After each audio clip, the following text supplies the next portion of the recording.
Bismillahirrahmanirrahim. Assalamualaikum warahmatullahi wabarakatuh.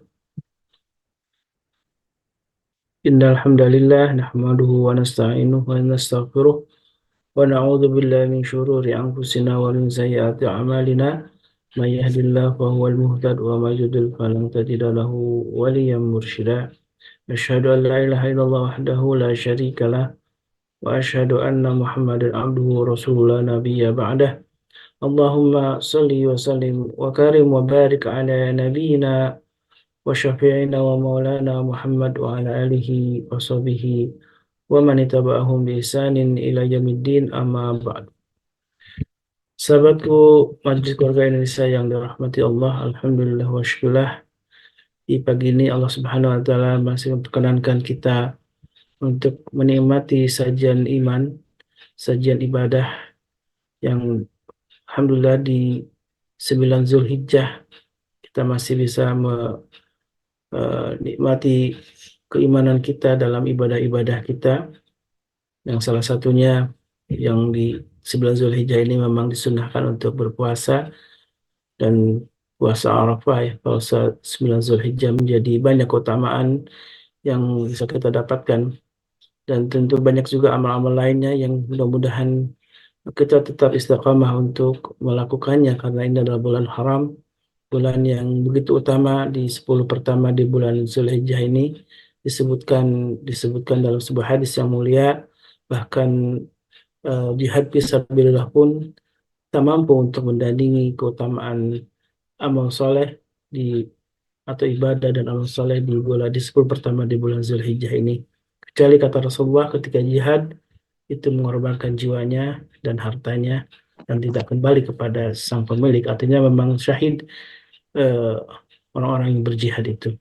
Baik jamaah yang dirahmati Allah, tentu kita selalu menghaturkan salawat dan salam kepada baginda Nabi kita alaihi salatu wassalam, yang menjadi teladan kita, imam kita, dan mudah-mudahan kita termasuk umatnya yang dirindukan oleh Nabi kita dan kemudian mendapatkan syafaat dari beliau, dan mudah-mudahan juga kita termasuk orang yang mendapat kenikmatan untuk berjumpa dengan beliau. Amin Allahumma amin. Sahabatku yang dimuliakan Allah, di pagi ini sebagaimana yang sudah di-share dalam kajian, dalam undangan kajian, insya Allah kita akan melanjutkan sebuah tema yang di eh, bulan lalu ya kita sudah membahas tentang bagaimana problematika atau persoalan poligami, yang ternyata seperti yang disampaikan oleh Ustaz Saifullah Abu Bakar, ada juga orang-orang yang kemudian eh, menjadi teladan dalam menata rumah tangganya, tidak hanya dengan satu istri tapi juga dengan beberapa istri, dan itu sebuah teladan yang tentu ini syariat yang harus kita sampaikan. eh, Betapa banyak orang-orang yang sesungguhnya memaknai syariat yang begitu indah ini menjadi sebuah amal kebaikan untuk eh, yang lainnya, dan tentu kebaikan-kebaikan di bulan kebaikan-kebaikan yang selalu saya ingatkan di pagi ini sebelum masuk ke kajian adalah bagaimana kita memanfaatkan pagi yang penuh berkah ini dengan sedekah, dan ini sedekah di bulan yang mulia, di hari yang mulia, yaitu 9 Zulhijjah, menjadi sebuah keutamaan juga yang tentu tidak mungkin kita lewatkan. Mari kita terus memperbanyak fastabiqul khairat, memperbanyak kebaikan yang tidak akan mungkin ditemukan di hari-hari lain, di bulan-bulan lain, kecuali di bulan 9 Zulhijjah ini. Tentu berbeda dengan Ramadan yang memang tidak ada tandingannya ya. Tapi 10 pertama di bulan Zulhijjah ini begitu juga disebutkan dalam Al-Quran Al-Karim, disebutkan dalam surat Al-Fajr ya, walayalin asyr, dan itulah menurut para ulama yang dimaksud adalah 10 pertama di bulan Zulhijjah. Dan kembali lagi sebuah kajian yang penting yang harus kita eh, simak bersama-sama dari Ustaz Saifullah Abu Bakar sebagai pengantar, mungkin ingin kembali mengingatkan betapa ada banyak kisah-kisah teladan yang sudah ditujukan oleh saudara-saudara kita kaum muslimin yang berhasil menata rumah tangga bersama beberapa istri ya. Dengan motif-motif yang banyak itulah tentu kita harus kembalikan kepada syariat, bahwa memang syariat membolehkan untuk memiliki lebih dari satu istri. Tentu disebutkan dalam surat An-Nisa, eh, fawahidatan, kalau tidak bisa adil, merasa takut dengan tidak bisa adil, fawahidatan, maka cukup satu aja gitu ya. Fankihu ma taba lakum minan nisa'i masna wa thulatha wa ruba' fa in khiftum alla ta'dilu fawahidatan. Maka boleh dibolehkan untuk menikahi lebih dari satu, yaitu dua, tiga, dan empat, itu batasan terakhirnya. Fa in khiftum alla ta'dilu, dan jika kalian khawatir untuk tidak bisa berbuat adil, fawahidatan, maka cukup satu saja. Dzalika anna alla ta'ulu, dan itulah yang lebih dekat untuk tidak berbuat aniaya terhadap orang lain. Dan kalau kita lihat contoh-contoh di sekitar kita, banyak sekali yang eh, sudah menunjukkan teladan yang baik gitu ya. Dan itu juga harus kita expose.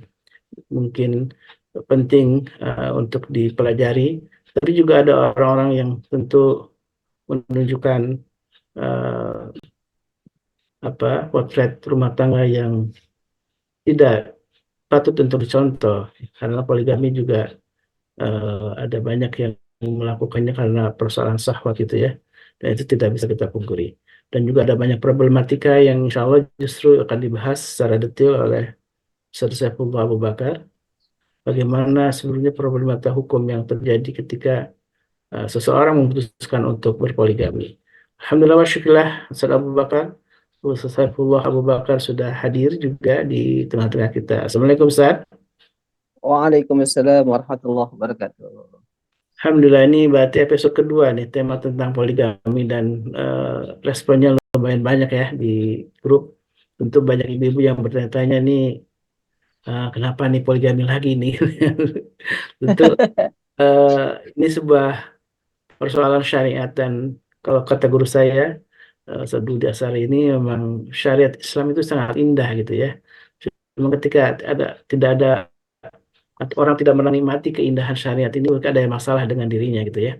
Nah, ini tentu bagaimana tuntunannya dan bagaimana sebuah problematika yang harus disiapkan bagi bapak-bapak di sini. Memang nggak ada nih, kecuali saya, Ustadz, sama yang lainnya, kebanyakan ibu-ibu, dan tentu juga bisa disampaikan ke suaminya kalau memang eh, mereka sedang bersiap-siap untuk memiliki istri lebih dari satu, atau mungkin Masya Allah. berniat ya. Walaupun niat Iya. itu harus dibekali dengan ilmu ya, Ustaz ya. Iya, Baik, iya, iya, iya. eh, Warak ya. Ibu warak.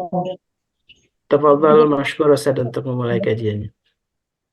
Ya, Bismillahirrahmanirrahim. Assalamualaikum warahmatullahi wabarakatuh. Waalaikumsalam warahmatullahi wabarakatuh. Alhamdulillahirabbil alamin. Nahmaduhu wa nasta'inuhu wa nastaghfiruh wa na'udzu billahi min syururi anfusina wa min sayyiati a'malina. May yahdihillahu fala mudilla lahu wa may yudlil falan tajida lahu waliyyan mursyida. Asyhadu an la ilaha illallah wahdahu la syarika lahul malikul a'la. Wa asyhadu anna Muhammadan abduhu wa rasuluhu sayyidina Muhammadin al-Mustafa wa ala alihi wa sahbihi ajma'in wa ahli sidqi wal wafa.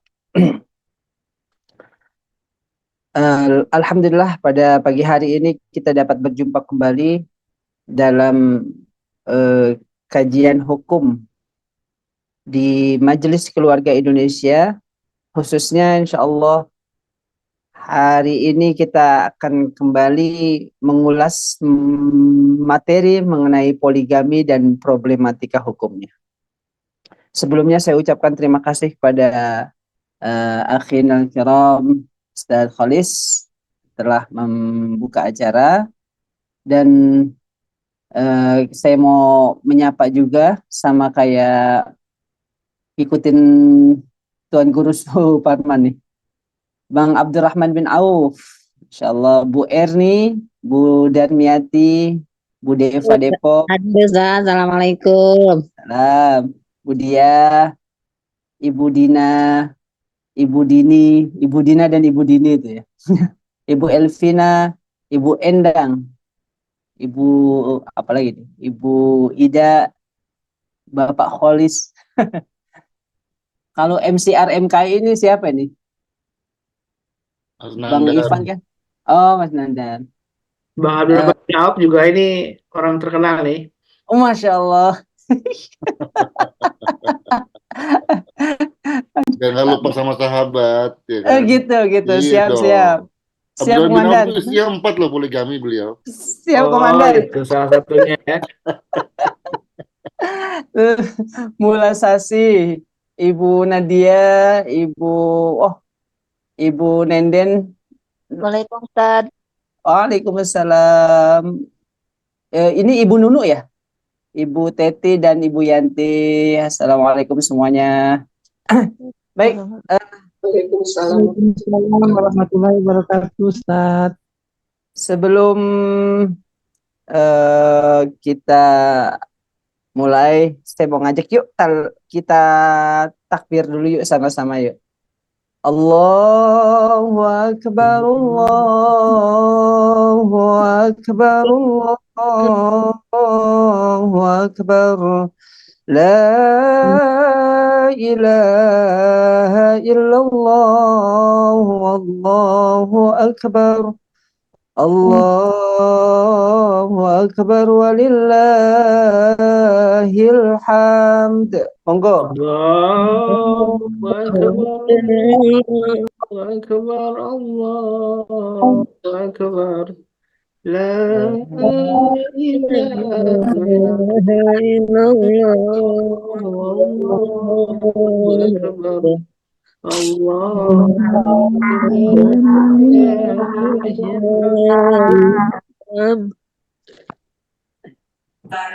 Makasih Ibu, Bapak semuanya. Tatkala kita mengumandangkan takbir, ketika akan berasa sekali ketika kita saat mengumandangkan takbir, kita sambil membayangkan saudara-saudara kita yang saat ini sedang melaksanakan ibadah haji. Kita doakan mereka supaya mendapatkan haji yang mabrur. Karena ibadah haji bukan cuma ibadah ibadah kita langsung ibadah secara rohani, tetapi ibadah jasadiah juga. Orang itu ditempa jasadnya, ditempa rohaninya. Mudah-mudahan saudara-saudara kita sehat, jasad dan rohaninya, lahir batinnya sehat, sehingga kemudian bisa mendapatkan haji yang mabrur, yang kata Rasulullah SAW, ganjarannya haji mabrur hanyalah surganya Allah Subhanahu wa Ta'ala. Kalau kita sambil membayangkan keadaan di sana saat ini, mungkin ketika kita takbir kita akan sedih. Mudah-mudahan tahun-tahun depan kita bisa ada di sana, saudara-saudari kita semua, bagaimanapun caranya. Insya Allah Allah panggil kita, amin ya rabbal alamin. Baik, Bapak Ibu sekalian yang dirahmati Allah Subhanahu wa Ta'ala, berbicara mengenai poligami, semalam saya bilang ke Ustadz Kholis, kira-kira ada nggak orang yang berpraktek poligami yang bisa sharing hari ini bareng sama kita? Saya nggak tahu nih, Abdurrahman bin Auf bener apa enggak nih sampai 4 ini? Kalau ada boleh tuh nanti kita di-share kita berbagi ilmu gitu. Abdurrahman bin Auf-nya 4, saya mah 1. Ada nggak di samping orangnya, Ustaz? Ustaz Selo, di samping ada nggak orangnya nih? Ada lagi tidur nih. Oh gitu, Polda, bangun Polda, polisi dapur. Baik, Bapak Ibu sekalian dirahmati Allah. Memang kalau berbicara tentang poligami, sebuah syariat yang dibolehkan, bahkan ada ayatnya yang memerintahkan, tapi dengan sebuah syarat. Syaratnya yang mesti kita kaji. Kadang kita sebagai manusia lebih senang menjalani perintah, tapi meninggalkan syarat-syaratnya. Seperti itu. Seperti misalkan gini, ketika ada orang, ya sudah sholat aja lah. Kan kita disuruh sholat. dia lupa syarat-syarat sholat itu apa. Syarat-syarat sholat ketika dia boleh sholat ya kalau dia nutup aurat misalkan. Tapi mirisnya di luar sana mungkin kita sering kali melihat ada orang yang tidak begitu peduli dengan auratnya ketika sholat. Bahkan dia tidak peduli dengan kebersihannya ketika sholat. Gitu. Nah, itulah mengapa kita mesti belajar ilmu, belajar fikih, supaya ketika kita menjalankan syariat dari Allah Subhanahu wa taala, syariat Islam yang ada dalam Al-Qur'an dan hadis Rasulullah Shallallahu alaihi wasallam, kita mengerti betul maqasidus syariah. Kalau orang menjalankan syariat tapi dia tidak mengerti maqasidus syariah atau tujuan dari syariat itu dilaksanakan, maka sejatinya dia tidak menjalankan betul-betul syariat tersebut. Nah, seperti poligami, ada kalau kita lihat ada syaratnya di surah An-Nisa, surah keempat ayat 3 itu kan, dan syaratnya itu, dan jika kamu tidak akan dapat berlaku adil terhadap hak-hak perempuan bila mana kamu mengawininya, maka kawinilah wanita lain yang kamu senangi. Syaratnya itu kemudian jika kamu takut tidak akan dapat berlaku adil, maka kawinilah seorang saja, maksudnya. Itu syaratnya. Yang di depan memang fankihu ma tabalakum, maka nikahilah perempuan-perempuan. Fankihu itu memang fi'il amr. Fi'il amr kan kalau di kaidah nahwiyah kan al-amru lil wujub gitu ya. Fi'il amr itu maknanya wajib. Tapi wajibnya ini ada syaratnya nih. Ketika syaratnya tidak terpenuhi ya nggak jadi wajib lagi tuh. Seperti itu. Kemudian problematika hukum. Kalau misalkan syarat itu tidak terpenuhi, maka ada problematika hukum. Apa problematika hukumnya? Ya, ketika orang melanggar hukum, maka dia akan kena sanksi. Sanksinya apa? Dalam agama, kita sebelum kita mengupas masalah hukum positif, ada sanksi yang Nabi Muhammad SAW sampaikan dalam hadis riwayat Abu Daud, Tirmidzi dan Nasai yang diriwayatkan oleh Abu Hurairah.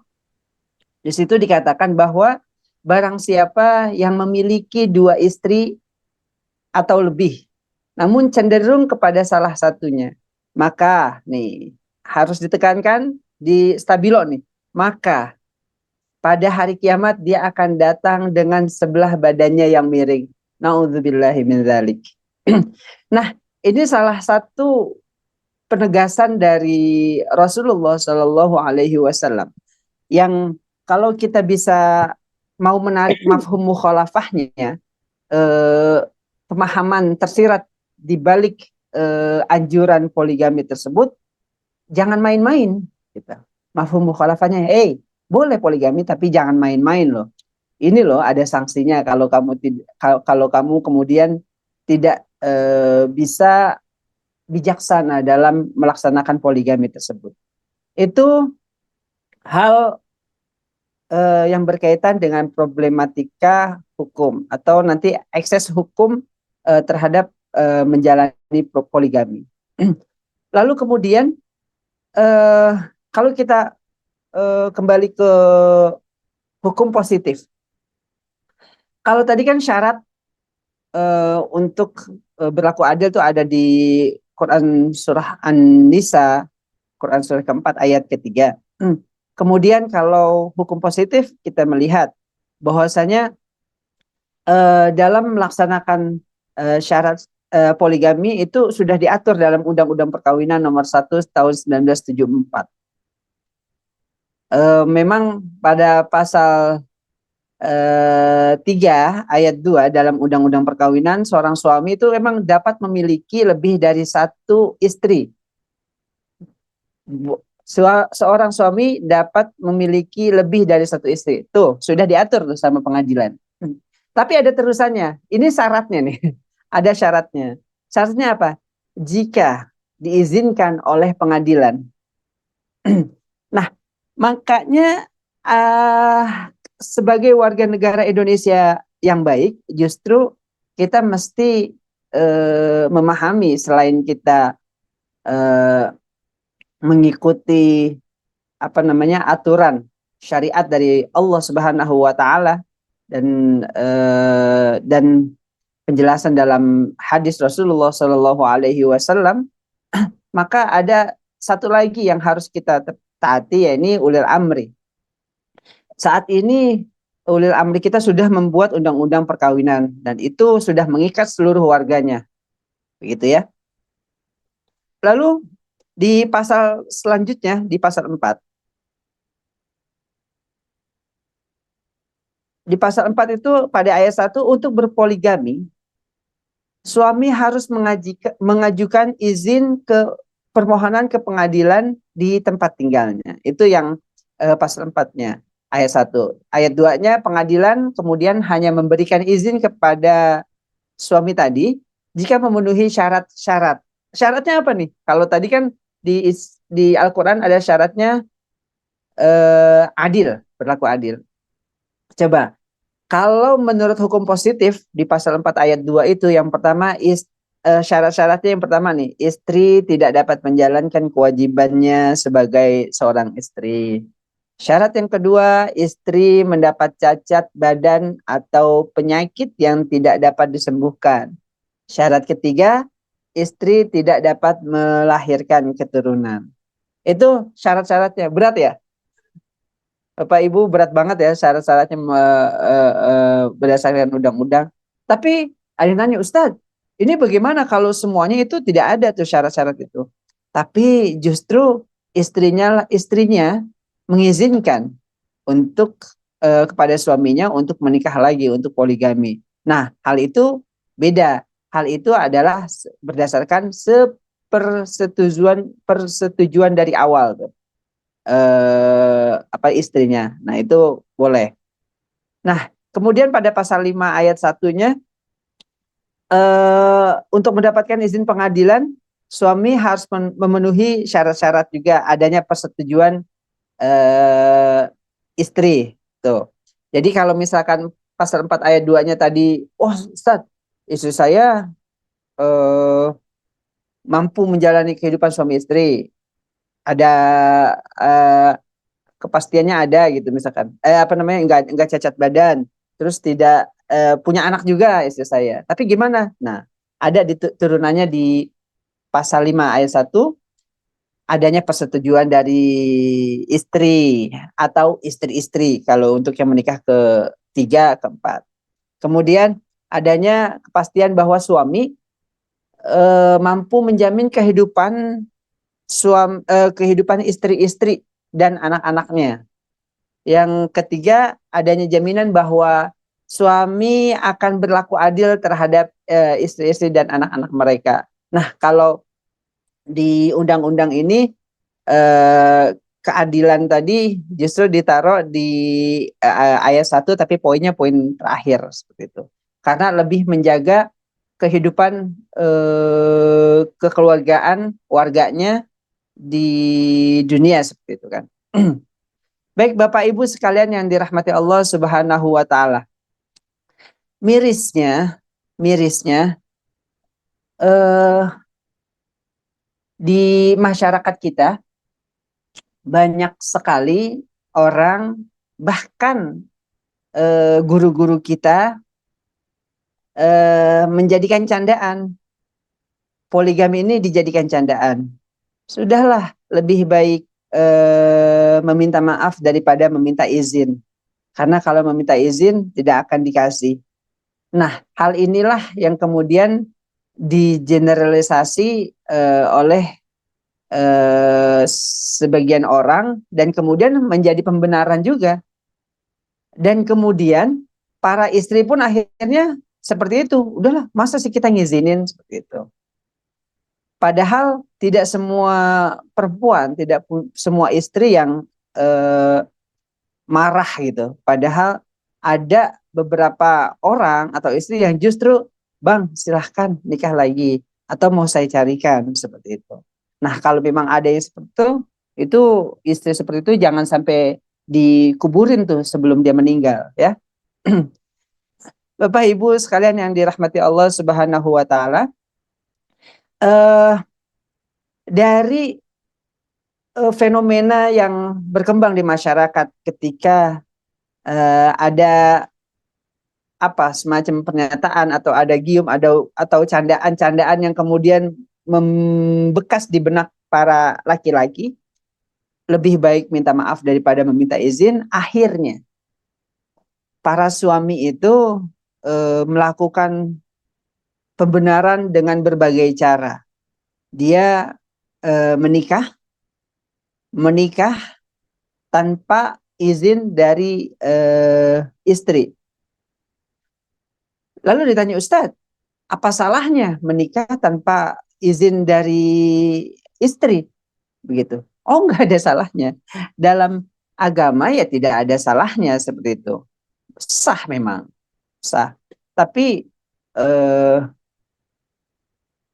menikah tanpa izin istri memang sah. Tapi kalau ada qaid usul fikih yang darul mafasid aula min jalbil masolih, maka itu melanggar. Meninggalkan mafsadat itu lebih utama daripada mengambil kebaikan. Seperti itu. Jadi kan ketika orang menikah tanpa izin dari istri pertamanya misalkan, nikahnya sah selama yang dia nikahi adalah perempuan sendiri. Artinya dia tidak bersuami dan atau tidak dalam masa iddah. Bapak Ibu sekalian tahu ya masa iddah artinya apa? Ada yang tahu? Masa tunggu Ya, ya Ustaz. Masa iya, betul. Masa tunggu, waiting bukan list. waiting list. Waiting list itu di Zoom ya. Masa tunggu. Nah, masa tunggu. Nah, kalau dan kemudian ada walinya yang benar seperti itu kan. Nah, kalau seperti sudah syarat-syaratnya, rukun-rukunnya ada semua, ya sahlah nikah itu. Tapi nikah yang alih-alih dijadikan sebuah niat untuk meraih kebaikan, ketika dijalani dengan sembunyi-sembunyi, ya mungkin ada ekses gitu, ada akibat di belakangnya. Makanya darul mafasid gitu, menjauhi dari mafsadat atau bahaya atau keonaran atau ketidakpastian itu lebih baik daripada mengambil kebaikan seperti itu. Maka mestinya tidak lagi menyebarkan candaan-candaan, lebih baik meminta maaf daripada meminta izin. Nah, dari hal tersebut banyak nih laki-laki kemudian membuat membuat KTP palsu, membuat data pribadi palsu, dan bekerja sama dengan penghulu-penghulu yang penting orang menikah terus dia dapat uang seperti itu. Nah, itu yang dikhawatirkan seperti itu. Nah, ada juga nih, saya nggak tahu nih hari ini ada nggak beliau ya. Ada salah satu mana nih, ada nggak? Oh, tidak ada. Ada seseorang lah yang curhat tentang poligami yang dilakukan suaminya gitu. Tapi ketika saya sampaikan solusi, tidak dijalankan gitu, malah curhat terus, curhat terus. Nah, ini menjadi salah satu efek yang terjadi buat perempuan juga nih, karena banyak perempuan yang ogah ngurusin solusi hukumnya, tapi lebih fokus kepada membalas dendam ke suaminya yang telah menyakiti hatinya, karena perempuan kan makhluk perasa begitu. Harusnya kan kejadian-kejadian itu ya harus ditindak di solusinya ya bagaimana menurut hukum. Kalau misalkan tidak mau menurut hukum ya sudah, setujui dan ridho dengan ketentuan Allah Subhanahu wa taala. Mudah-mudahan insya Allah mendapatkan berkah gitu kan.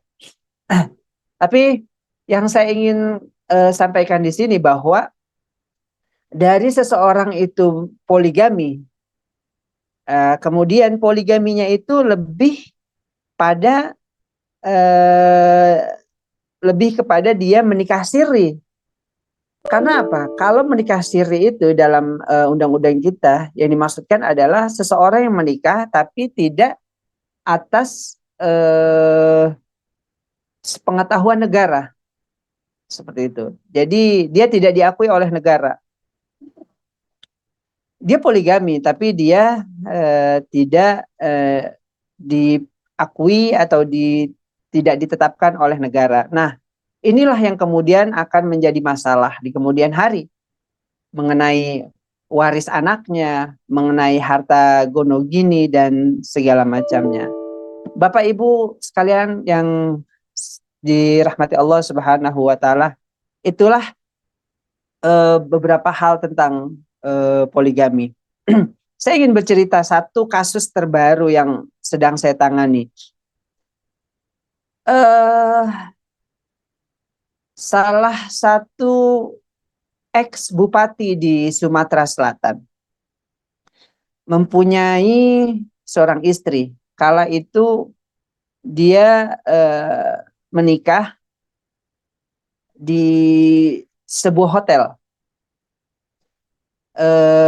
Saksinya ada anggota dewan, ada kedua keluarga, ada sekitar 20-an orang lah nikah di hotel, di ruangan VIP. Dan kemudian nikah itu dicatatkan dalam catatan KUA. Itu. Kemudian punya anak lah. Tapi setelah anaknya lahir gitu kan, anaknya sudah SD, terjadi cekcok dalam keluarga. Nah, si suaminya ini tidak mengakui kalau itu anaknya, dan suaminya ini tidak mengakui kalau dia itu tidak telah menikah resmi. Itu nikah palsu yang nikah siri, maksudnya bukan nikah berdasarkan peraturan yang ada di negara kita, dan dia tidak mengakui buku nikahnya yang ada seperti itu. Nah, karena orang tersebut adalah pejabat, kemudian ini kan ada mau proses perceraian, ada minta hadona, ada minta hak nafkah, ada minta harta gonogini seperti itu. Si suami ini yang notabene bupati di Sumsel meminta proses DNA untuk anaknya karena dia tidak mengakui itu anaknya, seperti itu. Karena dia katanya di pengadilan itu punya bukti bahwa istrinya itu selingkuh, dan bukti yang dia sampaikan di pengadilan adalah video istrinya dengan seorang laki-laki, tapi bukan di kamar, di tempat umum. Laki-lakinya itu menghadap ke belakang, jadi tidak ketahuan itu sebenarnya siapa laki-laki itu.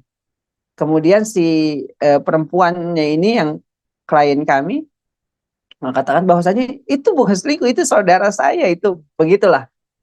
Jadi selingkuhnya seperti itu. Gara-gara video itu kemudian dia tidak mengakui bahwa anaknya adalah darah dagingnya. Nah, proses DNA kemudian. Ada proses DNA di Pusdokes. Nah, proses DNA ini mestinya cuma didampingi ada 1 atau 2 penyidik lah.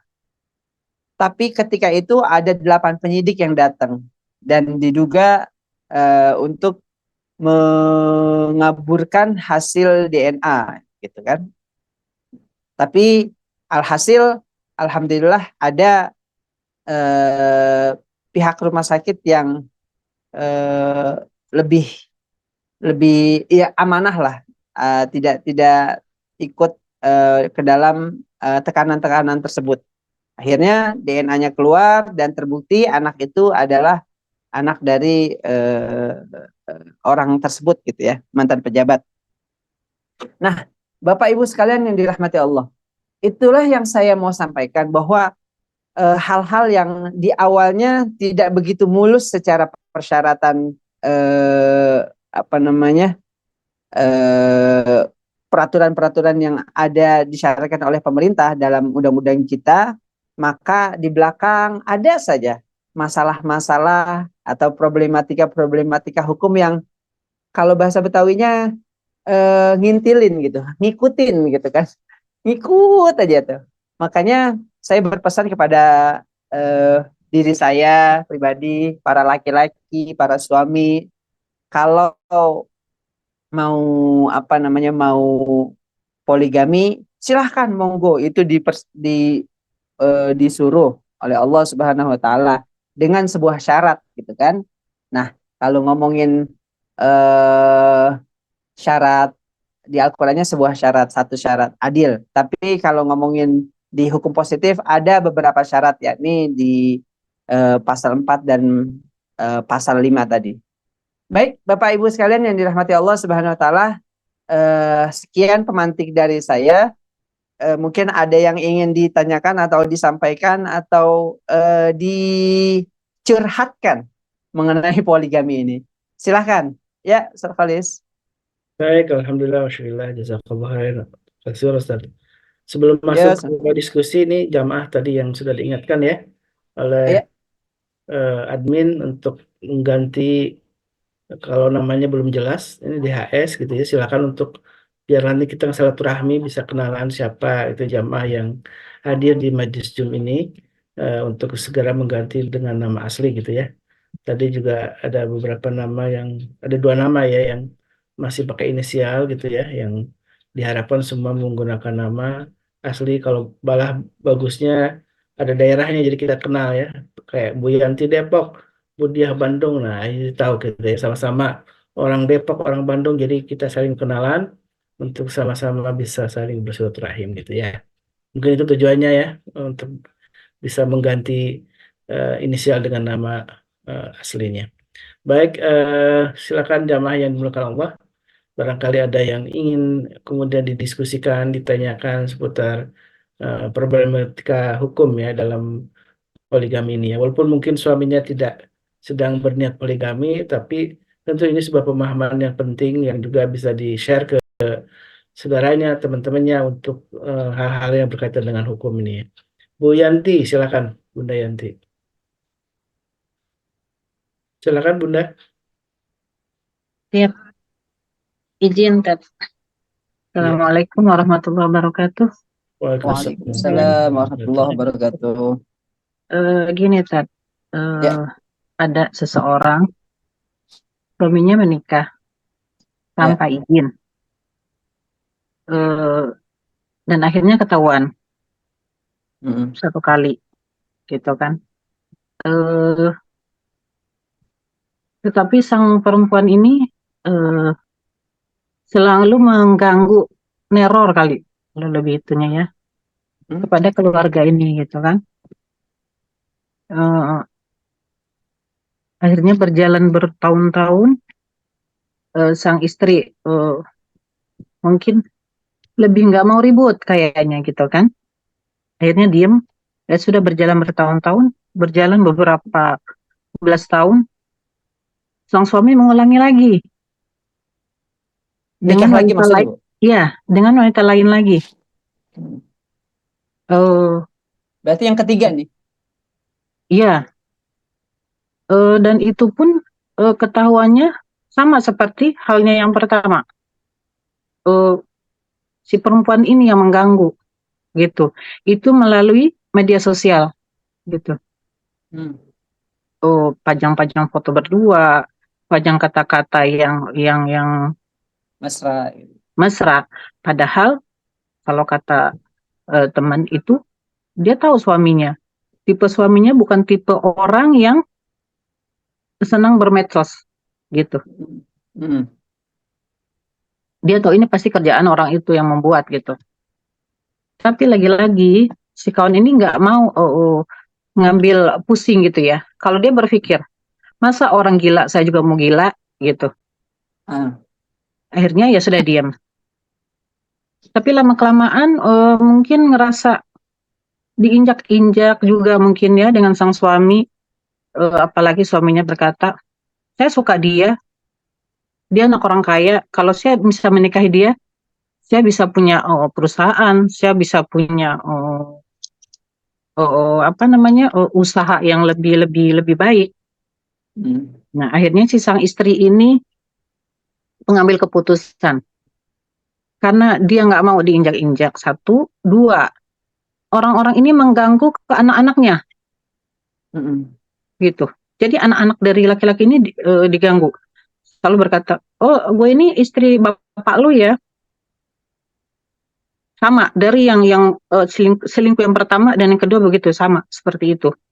Dan mengganggu ke si anaknya itu bukan yang hanya sekedar begitu ya. Anak ini punya usaha di usaha online gitu, Tat.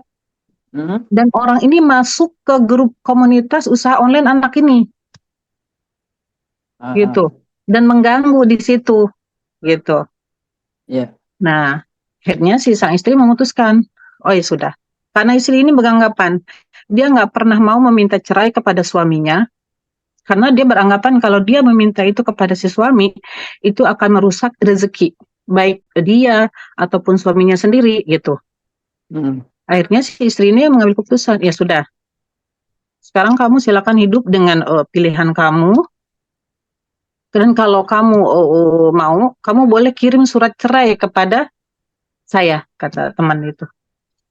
Dan si Hmm. suami nggak mau, gitu. Dan itu sudah berlangsung lebih dari 30 tahun. 30 tahun. Wah. Iya, dari yang pertama sampai yang kedua. Tapi karena si suami tidak pernah mau menceraikan, tapi sudah pisah rumah gitu. Dan pisah rumah Hmm. itu mungkin sudah sekitar 6 tahun. Si suami tetap tidak mau menceraikan. Ya sudah, akhirnya istri ya menjalani aja kehidupannya. Menganggap, ya sudah jalanin aja kehidupan masing-masing. Kalau kamu merasa tetap masih bertanggung jawab terhadap anak-anak, silakan. Kalau enggak pun enggak apa-apa. Karena rezeki saya itu bukan dari kamu, dari Allah gitu, kata sang istri. Nah, Ya. akhirnya sampai saat ini gitu. Nah, itu hukumnya kayak gimana gitu untuk istri ini? Apakah dia harus menggugat cerai atau ya sudah jalanin aja gitu kehidupan Hmm. itu, dan dia menganggap ini memang mungkin sudah ketentuan Allah gitu, karena kalau Allah tidak mengizinkan ini pun nggak akan terjadi gitu. Hmm. Kayak gitu. Ya, ya Bu Yanti. Yang pertama saya mau kasih apresiasi orang tersebut. Karena kenapa? Orang tersebut adalah orang yang punya hati besar, kesabaran yang sungguh sangat luas. 30 tahun loh di madu gitu ya. 30 tahun di madu, bahkan madunya mungkin udah berubah jadi racun mungkin menurut dia. Rasanya gitu 30 tahun loh, bukan madu lagi ya. Nah, kalau kita kembali ke materi kita pada pagi hari ini, problematika hukumnya. Jadi ada yang pertama adalah sudah pasti si istri kedua dan ketiga itu tidak memiliki buku nikah. Yang pertama. Tapi punya, Tat, punya. Oke. Nah, saya Mereka setuju punya. nggak? Saya setuju ada feedback ini. Kedua, Punya. kalau ada surat nikah, sudah pasti prosedurnya itu melanggar hukum. Iya. Nah, ketika ada prosedur yang melanggar hukum, maka dia bisa terjerat pidana dari pelanggaran hukum yang dia lakukan. Seperti itu. Kalau kita kembali ke KUHP gitu ya, ada di pasal 263 ayat 1 itu, barang siapa yang membuat surat palsu atau membuat surat yang menimbulkan sesuatu hak perikatan atau apapun ya, perikatan, kalau nikah kan perikatan tuh ya, itu ancamannya itu bisa 6 tahun penjara. Dan di ayat 2-nya malah kalau dia ancamannya sama nih, kalau misalkan sengaja pakai surat palsu itu. Surat palsu kan tadi ya ada satu surat izin dari istri, pasti itu dia palsukan. Iya. Kalau misalkan dia punya apa namanya buku nikah. Surat izin dari istri pasti dia palsukan. Terus tanda tangannya istri pasti dia palsukan. Dan kemungkinan KTP dia juga pasti dia palsukan kalau misalkan dia merasa dia adalah perjaka gitu ketika lapor ke KUA. Karena kan kadang ada orang-orang yang agak-agak sengaja nih ketika dia pindah rumah gitu kan, sebelum nikah misalkan dia di Bekasi, statusnya masih belum menikah gitu. Kemudian dia menikah pindah di Bogor. Di Bogor pasti dong dia ganti KTP misalkan. Nah, ada orang yang tidak merevisi statusnya, tetap belum menikah, padahal itu kan masa berlakunya seumur hidup Ibu ya. Iya. Nah, itu kemudian yang dia jadikan dalih gitu, syarat mengajukan proses-proses di KUA. Nah, itu masuk juga memberikan keterangan palsu, berarti memberikan keterangan palsu pada instansi pemerintah. Nah, itu jangan main-main. Makanya ada problematika hukumnya nih ketika ada orang poligami terus dia tidak izin, tapi kok dia punya buku nikah, ya kan? Bahkan punya kakak, Tat. Nah, itu dia. Bahkan punya kakak gitu. Kakak. Kalau Jadi Afwan, Tat, ini Tat. Kakak itu jadi sekarang setelah mereka punya kakak, si istri yang pertama ini anaknya ngurus pisah kakak karena anaknya udah ada yang nikah gitu ya, Tat. anak istri kedua. Istri pertamanya anaknya udah misah kakak karena udah ada yang nikah gitu kan. Jadi begitu jadi kakak anak itu akhirnya kan kakak si ibu ini kan akan diperbaharui juga nih, Tat. Iya. Dan itu yang keluar hanya nggak ada suami. Jadi nggak ada suami, Tat. Karena kan sistemnya online gitu ya. Jadi nama si suami itu sudah tidak ada di kakak yang diperbaharui itu gitu, Tat. Jadi hanya ada nama istri dan anak yang belum menikah gitu. Nah itu Nama gimana itu? Nah itu dia.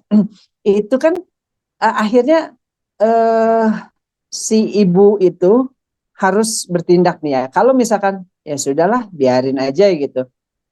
Misalkan biarin saja seperti itu kan. Begitu yang terjadi, Tat. Ya misalkan dia bilang biarin saja, ya sudah, berarti emang ibu itu sudah tidak mau ambil pusing, dia sabar aja, ini qadarullah. Kalau orang sabar pasti akan dapat balasan kebaikan dari Allah Subhanahu wa taala gitu. Barang siapa yang dia misalkan merasa dizolimi, ya berarti jangan punya privilege tuh untuk berdoa, untuk menjadi seseorang yang doanya dikabulkan terus gitu. Nah, itu kalau misalkan si ibu itu bersabar terus. Nah, kalau kemudian hingga menjadikan dia susah secara administrasi gitu. Nah, itu memang harus diurus. Iya. Kalau secara administrasi ibu tadi merasa susah gitu. Karena apa? Misalkan si suaminya PNS nih. Iya. Saya nggak tahu nih PNS atau bukan, Bu? Enggak, bukan. Oh, bukan. Swasta ya. berarti Swasta. tidak ada hubungannya sama itu Eh, segala macam ya. iya Nah, betul. Swasta. Tapi kemudian ada masalah dengan misalkan ya dia masih ikut leasing, perjanjian-perjanjian segala macam dengan pihak bank. Nah, itu harus diklarifikasi tuh, jangan sampai nanti ketika misalkan ada hutang, maaf ketika meninggal nanti istri pertamanya juga tersangkut paut seperti itu. Nah, itu kan harus segera dikelirkan ini seperti apa. Atau bisa juga memohon untuk pisah harta seperti itu. Sebelum segalanya nanti terjadi ketika si suaminya meninggal misalkan. Iya. Seperti itu. Itu Atau yang ditakutkan katanya gitu. Dan hukumnya iya, itu sendiri seperti apa itu, Tat? Karena kan mereka ini sudah pisah rumah itu 6 tahun. Nah, untuk ya, pernikahan itu sendiri secara otomatis jatuh talak, sudah berpisah atau belum? Karena sang suami tidak mengucapkan gitu, Tat. tidak. Di taklik talak itu kalau misalkan seseorang itu meninggalkan istrinya, tapi istrinya ridho nih, istrinya ridho Iya. ya nggak akan jatuh talak. Oh gitu ya. Jadi tidak Kecuali tetap ya tidak jatuh talak, tetap jadi istri gitu ya, Tat. tetap jadi istri. Dan kecuali satu kali aja istri tidak ridho tuh, itu udah langsung jatuh talak satu, si apa mengizinkan jatuh talak satu, artinya si istri kemudian bisa gugat cerai ke pengadilan agama seperti Ya itu. itu istrinya sih selalu bilang saya ridho, saya ikhlas Iya, gitu. oke, ya udah kalau kayak gitu Cuma berarti bilang begitu aja. sampai kapanpun ya dia adalah apa namanya istri si orang itu. Ya doain aja lah. Kalau begitu, Oh kalau gitu. dari Iya, itu siap. kita doakan saja mudah-mudahan si ibu ini Allah kasih ketegaran hatinya, si suami ini Allah luruskan niatnya gitu dalam menikah. Kalau misalkan nikah 2, 3, monggo silahkan, tapi adil atau bersikap baik kepada keluarganya. Gitu Bu Yanti. Iya, Mudah-mudahan bisa terjelaskan gitu ya. amin amin. Alhamdulillah, Ya, terima kasih banyak, Tat. sama-sama Bu Yanti. Ya, Ustaz Khalis. Baik, masih ada yang ingin ditanyakan lagi? Bunda Nadia, silakan. Bunda Nadia. Ya. Ya, Bismillahirrahmanirrahim. Assalamualaikum warahmatullahi wabarakatuh. Waalaikumsalam warahmatullahi wabarakatuh. Ustadz, itu tentang yang dulu pernah viral, menikahi dua perempuan sekaligus. Bagaimana kaitannya dengan perspektif hukum Islam dan hukum positif? Ya. Jadi begini, Makasih. terima kasih. Eh tidak selama tidak ada larangan gitu, maka diperbolehkan, gitu kan? Cuma ketika ketika menikah sekaligus dua, berarti nggak mungkin kan akadnya saya kawinkan dua anak sekaligus begitu kan nggak mungkin.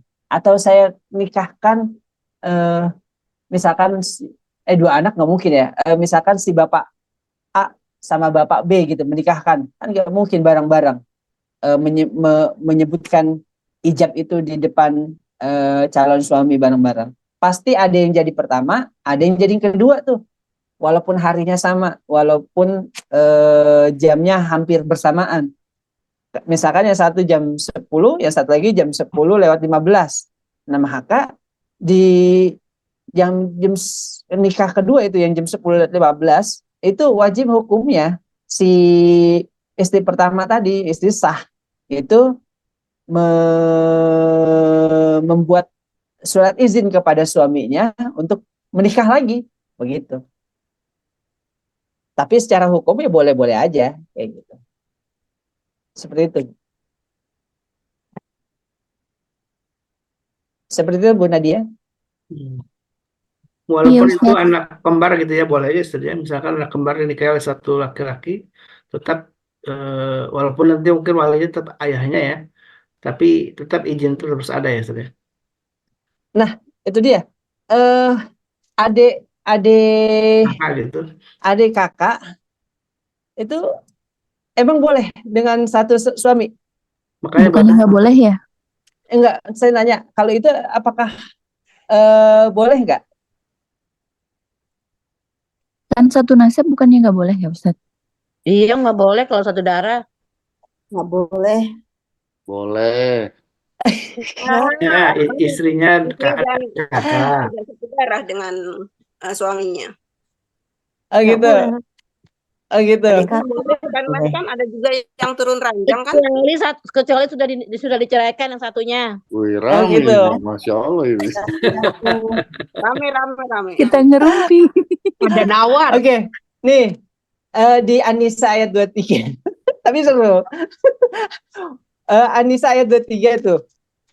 Wa an tajma'u bainal ukhtaini illa ma qad salaf, dan diharamkan bagi kalian mengumpulkan dua orang saudara perempuan kecuali apa yang telah berlalu. Tadi kata Bu Darmi ya, kecuali udah diceraiin baru boleh turun ranjang gitu ya. Naik ranjang. Kalau turun ranjang terus bagaimana tuh? Kayak gitu. Jadi memang tidak boleh kalau langsung begitu. Tapi kan gini, ada tuh misalkan yang satu anak si A, yang satu lagi anak tetangganya begitu. Boleh kan? Itu lain darah gitu kan. Walaupun darahnya sama-sama merah gitu. Nah, Darah biru. nah, tapi kalau secara hukum positif, ya yang istri kedua harus mendapatkan, si suami itu harus mendapatkan izin dari istri pertama ketika dia ingin menikahi istri keduanya. Seperti itu. Supaya nanti proses di di KUA-nya tidak samar gitu. Kan menikah kedua kan berarti dia suami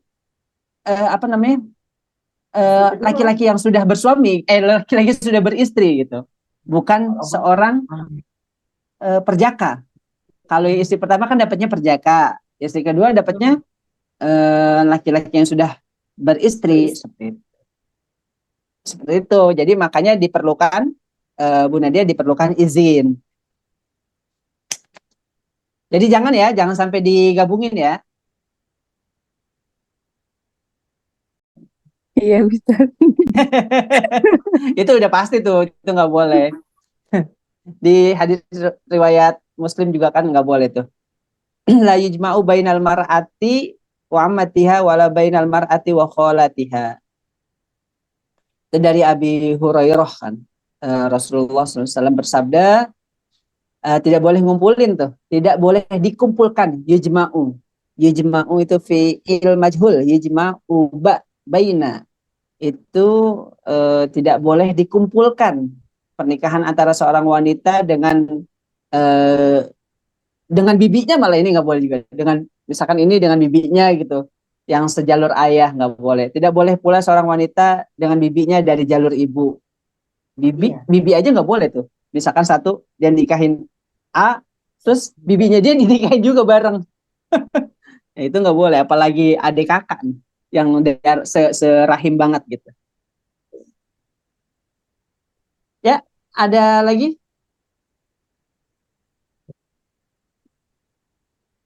Pertanyaan dari yang lain? Silakan, ada yang ingin tanyakan? Itu adik kakak itu kalau terpisah waktu masih dibolehkan, Ustaz? Kalau udah cerai nggak apa-apa. Iya. Tadi kan di An-Nisa ayat 23 kalau sudah berlalu, maka qad salah. Kecuali apa yang telah berlalu. Berlalu itu maksudnya sudah diceraikan lah gitu. Kalau Utsman bin Affan itu meninggal ya kasusnya ya. Dari Utsman bin Iya. Affan kan disebutkan dengan Dzunnunain ya. Iya. Yang punya dua cahaya ya. Iya. Nurain, Dzunnunain ya. Karena beliau menikah dengan dua putri Rasulullah SAW ya. Iya. Itu adalah Selesai Ummu Kulsum ya sama Ruqayyah sama Ruqayyah sama Ummu Kulsum ya. Mukulsum ya. Jadi dan Ada yang satu misalkan kan kalau di sahabat kita juga kan ada yang diceraikan terus dikasih sahabat yang lain, seperti itu ya. Ya kayak gitulah. Intinya tidak boleh dikumpulkan. Kemarin mengenai cerita Bu siapa tadi? Bu Dian ya, dari Depok. Dari mana? Iya, dari Depok. Iya, Bu Dian. Kemarin belum ada seminggu yang lalu lah saya di PA Jaksel, di PA Pengadilan Agama Jakarta Selatan. Saya hari itu lagi mau ngambil akte cerai klien saya ya, bukan akte cerai klien saya pokoknya. Ingat. Jadi eh, klien saya ini sebenarnya sudah menggugat cerai suaminya sendirian tuh, nggak pakai saya waktu itu, nggak pakai pengacara. Tapi setelah selesai, kok akte cerainya nggak selesai sama pengadilan agama. Kata saya, ya emang itu wilayahnya. Kadang-kadang seperti itu gitu ya. Ya udah, kalau seperti itu yang maju pengacara. Kalau udah pengacara yang maju ngambil, ya hari itu pasti keluar insya Allah akte cerainya. Insya Allah. Kemarin dan saya keluar. Nah, di samping saya itu ada ibu-ibu muda lah, paling umurnya belum 40 tahun, 30 sekian lah. Diem aja. Ngelihat saya mungkin rapi gitu ya. Dia diem ngelihat saya buka laptop, terus dia ngelihat saya, pengen diajak ngobrol kali ya. Terus saya ajak ngobrol. Ibu lagi sama siapa di sini? Sendiri Pak, dia cerita. Oh, ibu mau ngapain ke sini? Ada masalah waris? Saya tanya kan begitu ya. Enggak Pak, saya mau gugat cerai suami saya. Lah, emang kenapa Bu gitu? Dia ninggalin saya Pak, sudah bertahun-tahun ninggalin saya. Oh gitu. Tapi ibu sudah bawa semua persyaratannya, udah Pak gitu. Oh ya sudah, mudah-mudahan ibu sehat ya. Saya bilang kayak gitu. Terus dia cerita lagi, iya Pak, sebenarnya suami saya itu dia selingkuh, dia nikah lagi sama orang. Dia cerita curhat ke saya. Saya dengerin, perempuan kan butuh didengarkan. Saya dengerin, iya Bu gitu. Waktu dia nikah lagi, padahal saya udah, ya sudahlah saya nyerah, udah nggak apa-apa nikah aja gitu. Nanti saya kasih surat ininya gitu. Tapi dia nggak balik-balik Pak, malah milih ke sana, nggak mau ke saya juga kayak gitu. Sambil sedih-sedih dia cerita kayak gitu. Ya sudah Ibu yang sabar ya, saya bilang kayak gitu. Nah, kalau kalau misalkan ya si ini saya cuma mau cerita gini. Ini laki-laki yang pada menikah kemudian mengabaikan istri pertamanya, itu apa nggak bisa ngelihat perempuan-perempuan yang seperti itu gitu, yang dia sedih ketika diabaikan, dia sedih ketika tidak diberikan kejelasan seperti itu, sampai akhirnya ya dia terpaksa gugat cerai suaminya ke pengadilan agama. Kalau orang udah gugat cerai, yang tadinya harusnya dia tidak mengeluarkan uang, akhirnya dia berkali-kali ke pengadilan agama, keluar ongkos, makan, untuk sidang, untuk membayar legalisir, tuntutan, segala macam.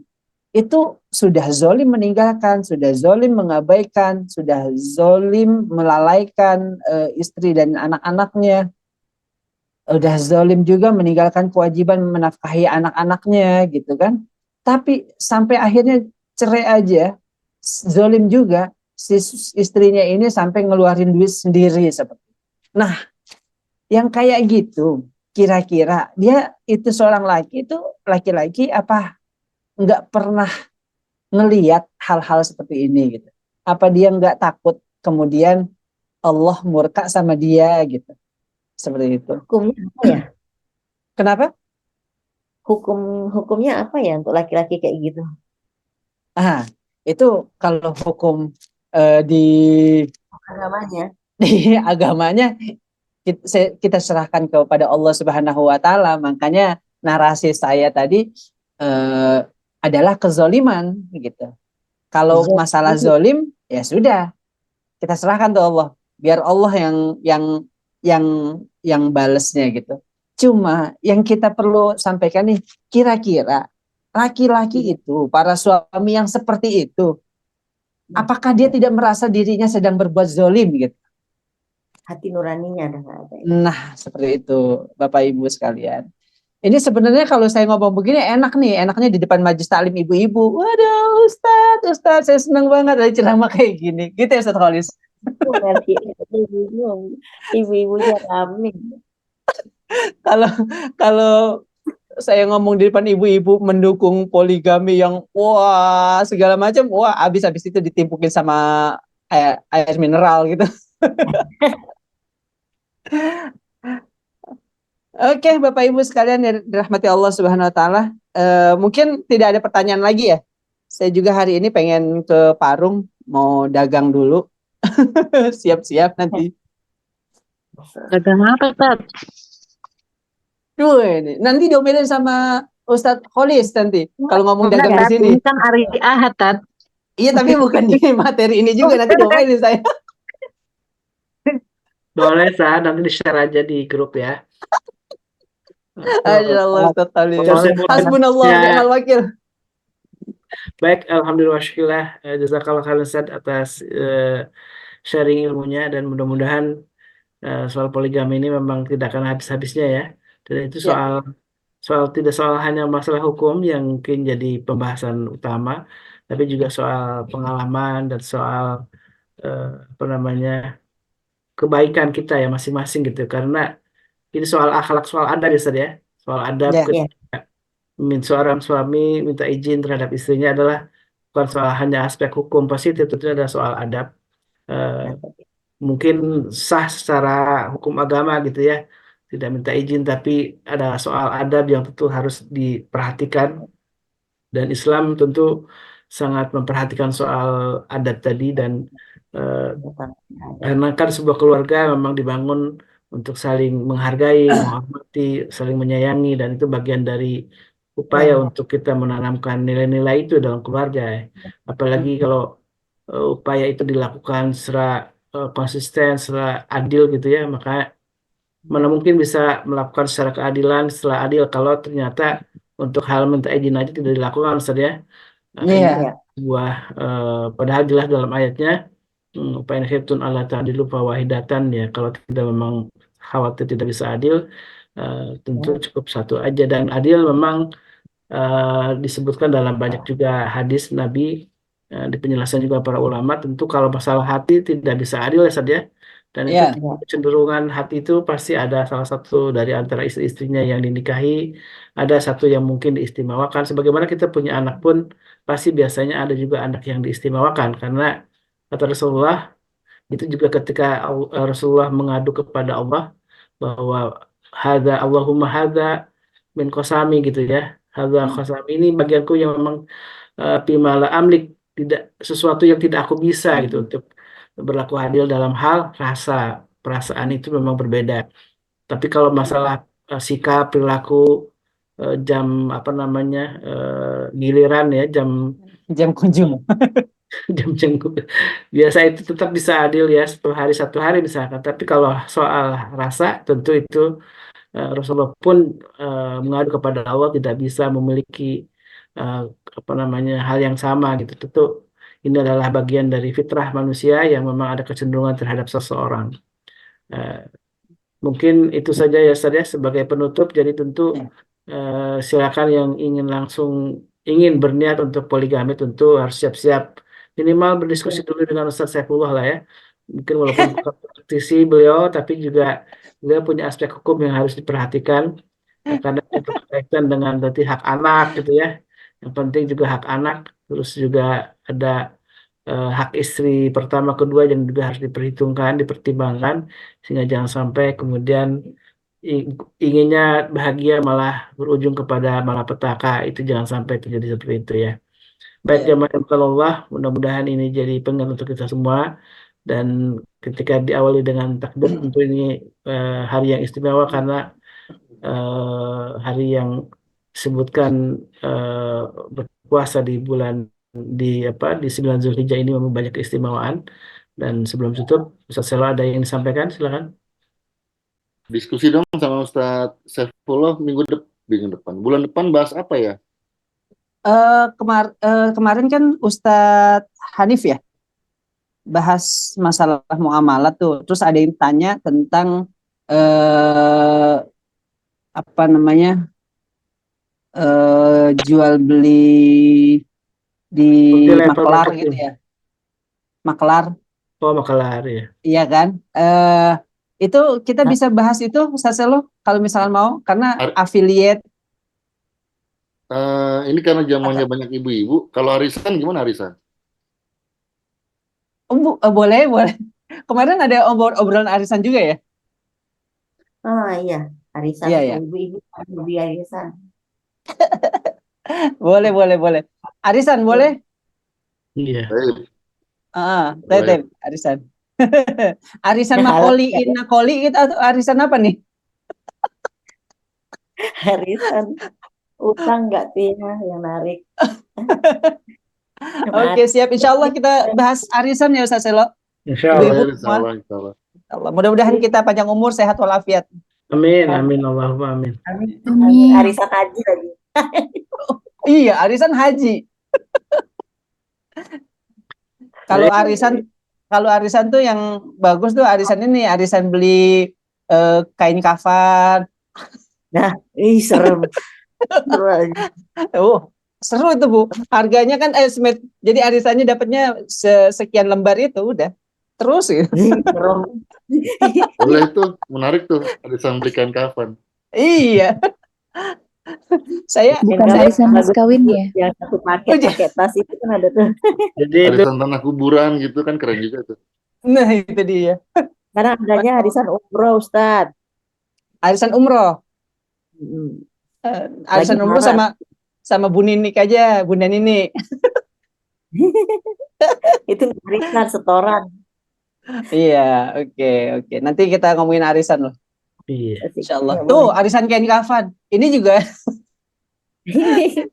bisa diliput Ustaz Selo kalau ada arisan kain kafan. Ustaz Selo tuh urusannya kalau diliput. MKI main di TV nanti. Wah, seru tuh Ininya kalau mau emang ada tuh. dia pesen kain kafannya mau Saselo. Masya Allah. Ini Baik. saya jadi kangen nih ngeliat mukanya Ustaz Selo. Aduh, ya Allah. Oke, baik, baik. Ya, ya, ya. Ini ada Tunggu ya. apresiasi Ustaz Saifullah dari Bunda Nadia nih. Kalau setia kayak Ustaz Saifullah, istri malah pengen nyariin itu katanya. Nyariin apa Ustaz? Nyariin hadiah maksudnya. Oh, Masya Allah.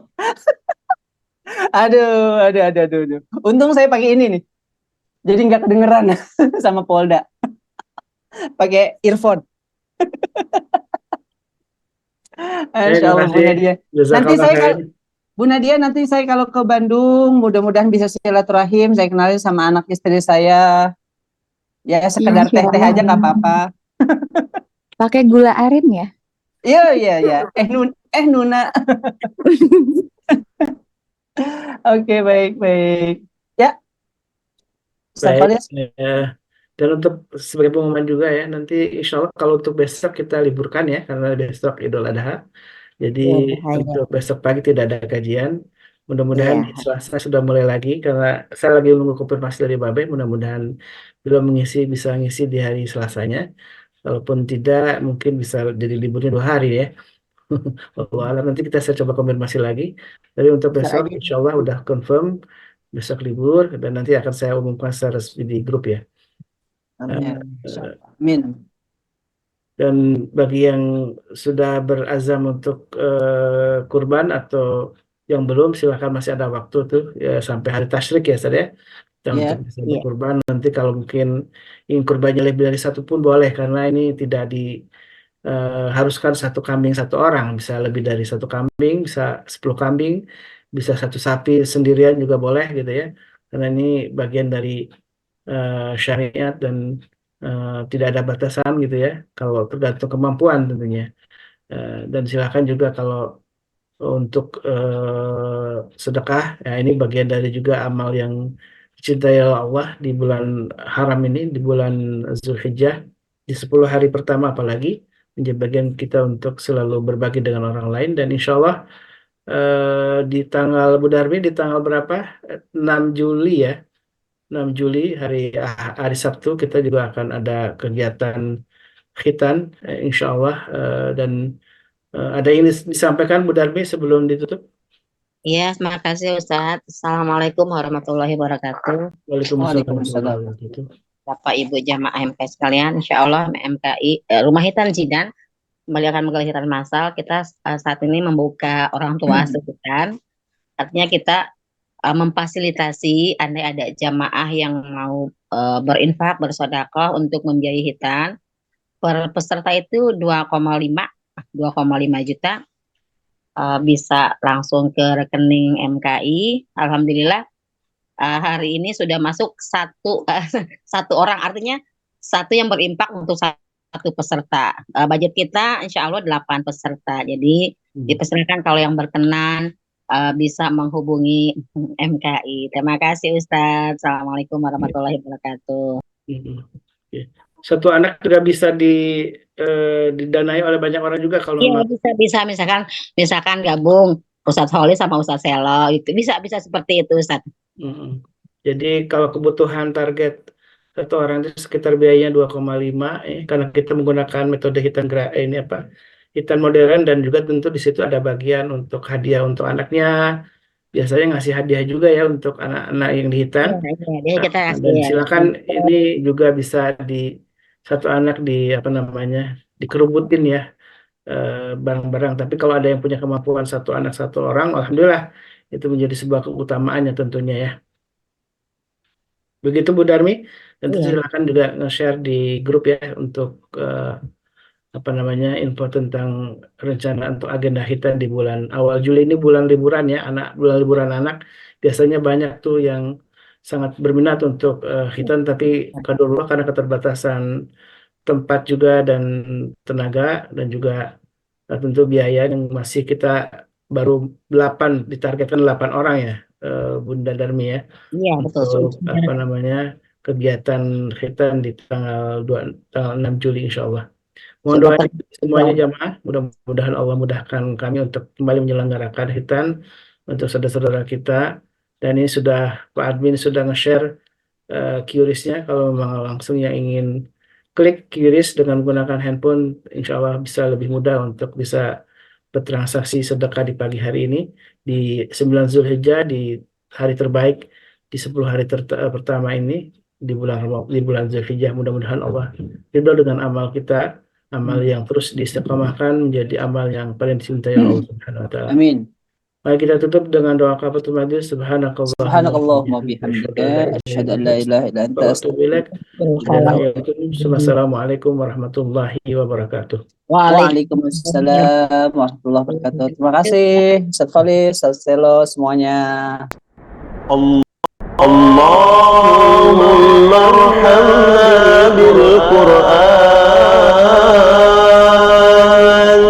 waj'alhu lana imaman wa nuran wa hudan wa rahmah. Allahumma zakkirna minhu ma nasina وعلمنا منه ما جهلنا وارزقنا تلاوته آناء الليل وأطراف النهار واجعله لنا حجة